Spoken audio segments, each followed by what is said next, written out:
हरे कृष्णा। श्रीमद्भागवत गीता अध्याय 9 परम गुह्य ज्ञान श्लोक संख्या 11। अवजानन्ति मां मूढ़ा मानुषीं तनुमाश्रितं परं भावम् अजानन्तो मम भूत महेश्वर। अर्थात जब मैं मनुष्य रूप में अवतरित होता हूं तो मूर्ख लोग मेरा उपहास करते हैं।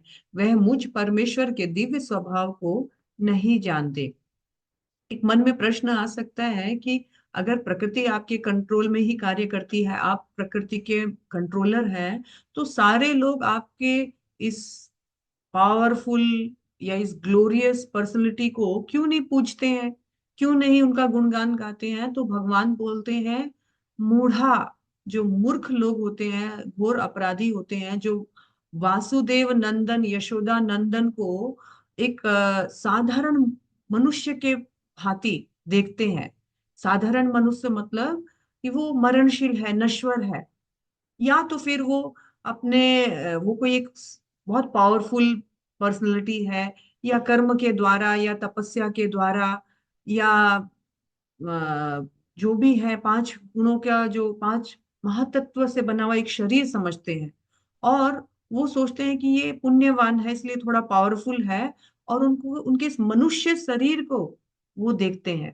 वो उनके जो सच्चिदानंद जो स्वरूप है, उसकी उत्कृष्टता, उसका जो परम स्वभाव है, उसको अनकॉमन नेचर को वो भूल जाते हैं।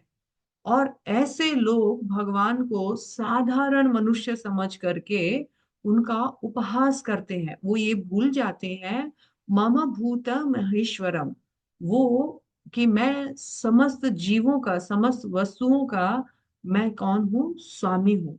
चैतन्य चरितमृत में बताया गया कि कृष्ण ने बहुत सारे अवतार लिए हैं, लेकिन कृष्ण की समस्त अवतारों में, समस्त लीलाओं में, जो उनका नर लीला है यानी ह्यूमन फॉर्म में जो वो लीलाएं करते हैं, वो सर्वोत्तम है और बहुत मधुर लीला होती है।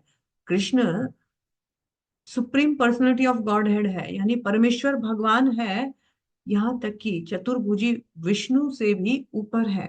तो यहाँ बताया गया है कि कोई बात नहीं है, कभी कभी ब्रह्मा जी भी, इंद्रदेव भी धोखा खा जाते हैं भगवान की प्रकृति को समझने में। ऐसे मूर्ख लोग भगवान की प्रकृति को सही रूप में नहीं जानने के कारण उन्हें एक साधारण मनुष्य और मरणशील मनुष्य समझ करके उनका उपहास करते हैं। ऐसा क्यों होता है? तो बोलते हैं ये मूर्खता इसलिए होती है क्योंकि वो अज्ञानता में रहते हैं, और भक्तों का संग नहीं करने के कारण उन्हें शास्त्रों का ज्ञान नहीं होता है।